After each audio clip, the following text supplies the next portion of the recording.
This is Alexander Slinsky from Joystick. I'm here with Charlie Scibetta, Head of Corporate Communications for Nintendo of America. So Nintendo has an interesting fan base in that they will complain, we want more Zelda, you're just giving us Zelda. How does the company serve such a fan base?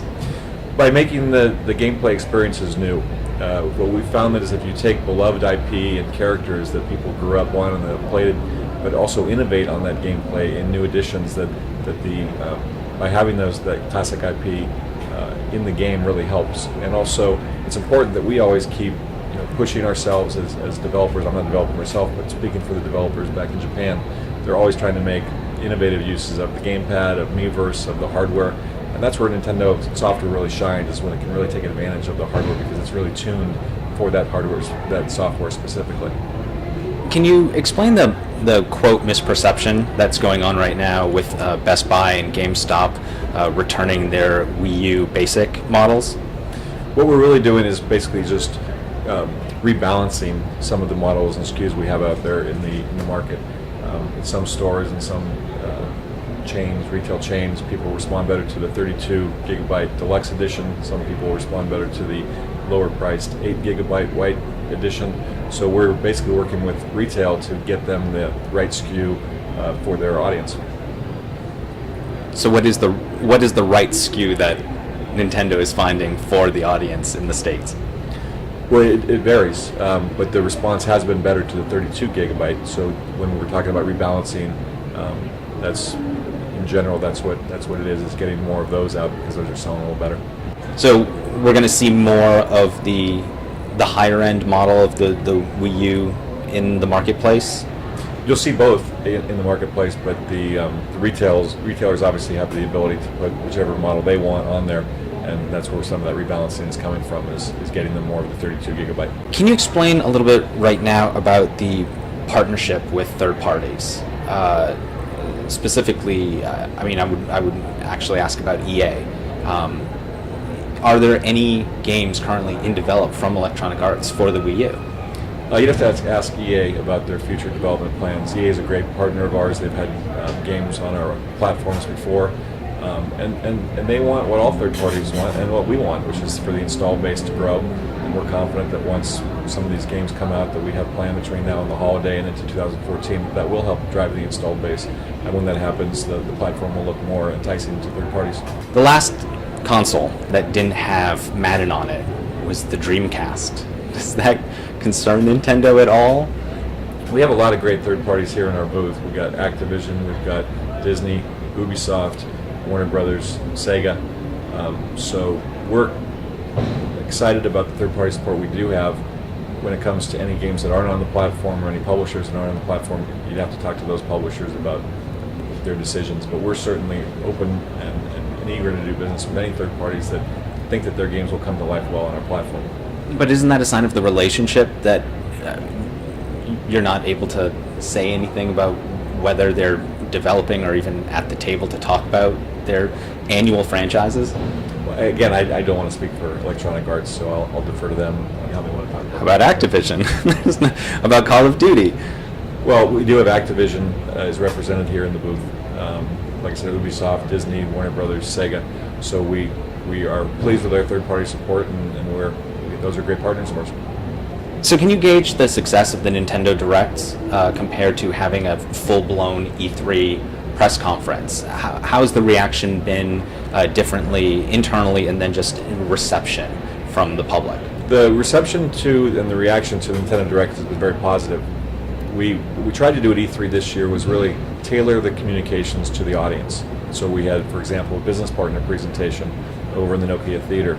That was for retailers, for publishers, for analysts. So we spoke to them in a way that they appreciated hearing the information from us, whereas if you're talking to gamers, they want to hear the Nintendo Direct, which is all about the games, when are they coming out, what do they look like, what are the features. We also had an event here in our booth called the Wii U Software Showcase, where we invited editors to come in that also care a lot about games. They don't really want to hear marketing talk. They don't want to hear facts and figures about sales numbers and things like that. They just want to know what's coming for the games, when can I play them. And we took an extra step with them as well, which was to have the developers who made the game come in, talk about the games, and then be available to answer questions for them afterwards in the booth and play with the gamers and the editors. So we really tried to use a multi-pronged approach this year, starting with the Nintendo Direct, the morning of the first day of E3 at 7 a.m., and then doing other events along the way that could really bring our games to life and communicate what it is we have to offer here at the show to different audiences in different ways. The highest end Wii U is currently $350. Is there enough differentiation between the Wii U and the PlayStation 4 and the technology that there isn't a conversation about price to be had at this point? Well, we have nothing to announce on price at this show. The key differentiator for us when you compare us to the other consoles, whether it be price or offerings or anything, is games, in our opinion. Which console, which platform has the compelling games that are going to make people want to purchase them and want to keep engaging with them. We think we have that this year with our games lineup. The software lineup for Wii U and for Nintendo 3DS is really packed this year. We're seeing momentum coming now on Nintendo 3DS now that the software is hitting, and we're optimistic and confident that's going to happen on the Wii U as well. So we're looking for a great holiday this year for Nintendo, both on the Wii U and the Nintendo 3DS front. Do you think that's where Nintendo is right now, is trying to show you what the future of the console is rather than what's going on right now? There's a lot of talk about Super Smash Brothers and the next Zelda and next Mario, and a lot of these projects are 2014 projects. I mean, they're almost a year away, if not longer, depending on where they end up in the schedule. So is the Wii U still a lot of promise and not as much execution, or does it just take a longer time for a Nintendo console to ramp up to because of so much first-party support?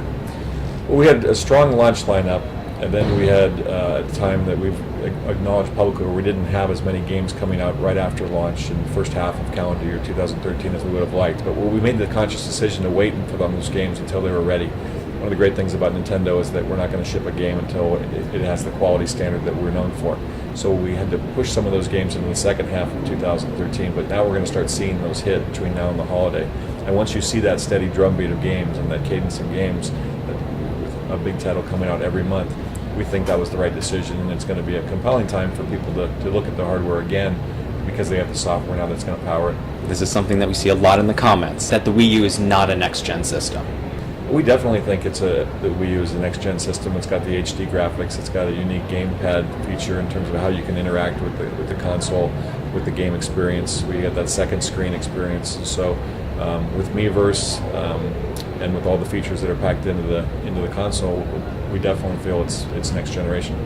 Is there going to be more value added to the console in terms of apps, that you're looking to develop more apps for the console so that it is more fully featured like next-gen systems are? Sure. Well, we have our unique take on online, which is Miiverse. We have things like Nintendo TV. We have the eShop, and so we'll keep innovating and keep adding software to the console itself, to the operating system. We have nothing to announce at this show on that front, but that's definitely something we're always looking to add, is to bring that entertainment value by bringing additional software applications. What do you think is the greatest misconception people have right now about Nintendo? Well, if there's a misconception that there aren't a lot of great games out there, then we're certainly addressing that at this show, and we're going to be addressing that at retail here in the coming months, because we have a great games lineup coming out. So we would encourage people to take a look at these games, and we've done that with our Best Buy program that we're doing right now. Is we're actually bringing E3 titles to people that can't come here to E3 all over the United States, all over Canada. So you can go into Best Buy the week of E3 on Wednesday and Saturday and actually play the games that are here at the show. Talk to me a little bit about how the Best Buy E3 came about. Well, Best Buy is a great retail partner. They have retail kiosks or interactive kiosks in their stores.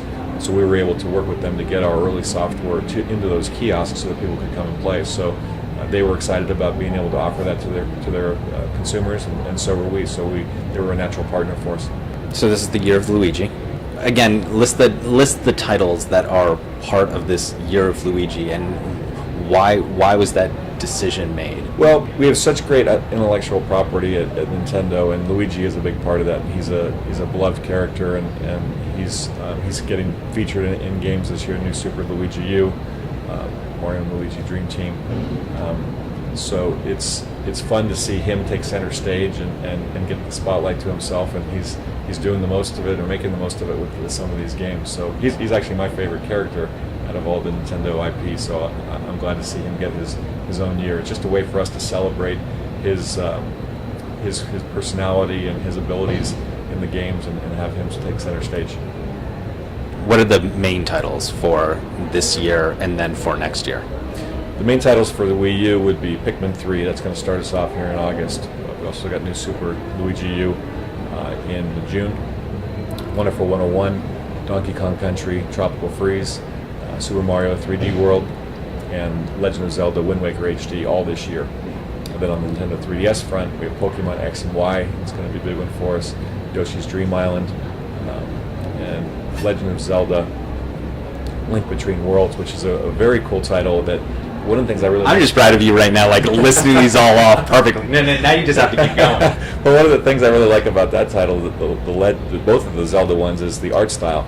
And sometimes you'll see a consistent art style for a franchise from every single game. You see that in some Nintendo titles. But with Zelda, the art team, the development team really does sometimes take a unique look at it. And so both of those have very cool art styles that are visually compelling to look at and make it really fun to play. How many indie developers is Nintendo currently working with? Sony has had a very large presence of indie games. They've promoted it heavily during their press conference. Microsoft has a different interpretation of indie games, and they're also involved in that. How is Nintendo involved in this growing indie space? That it's, these are pretty solid quality titles. Where's the partnership there, and how is the company trying to coax, and make the Wii U attractive to them? Well, indie developers are always welcome on Nintendo platforms. We're doing a lot of outreach to indie developers because that's where a lot of the innovation comes and the creative new ideas that we see in our industry. So we're trying to make it as easy as possible for them by getting them development kits, by giving them help in terms of how to use the platform, how to understand it, and lifting some of the requirements that maybe were there in the past that would have been problematic for them.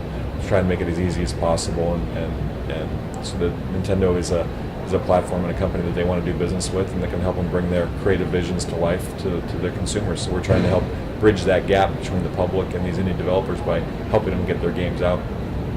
Can you paint a picture for me of what Nintendo's relationship is right now with third-party developers?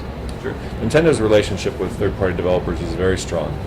Here in the booth, we've got Sega, we've got Activision, we've got Ubisoft, Warner Brothers, Disney, all great partners. And as the installed base continues to grow, we're confident that other third parties will also come on board as they have from previous Nintendo platforms. So it's our job to drive that installed base, and we're going to do that with our first party titles. And once that installed base grows larger, we think we're going to see the third party involvement get even larger.